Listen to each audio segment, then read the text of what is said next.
Forecast.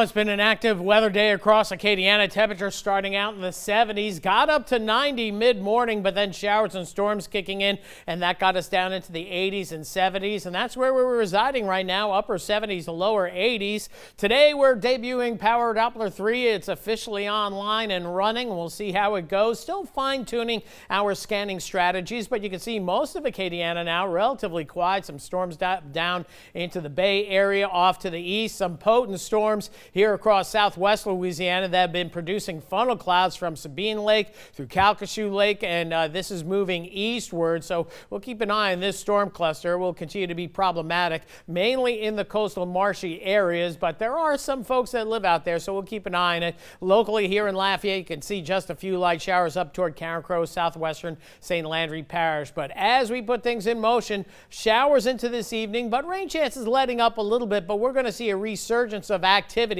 between 3 and 4 o'clock in the morning, and then we start off tomorrow with rain chances 40-50%. Then it goes up to 70 to 80% during the course of the day. Locally, heavy downpours once again. We have a frontal boundary that's pushing down, and we're already going to have north winds tomorrow, and it looks to feel better Wednesday, Thursday, but near term you're going to have to bear with us. Good rain chances once again tomorrow with humidity as well, and rain chance tomorrow at 70%.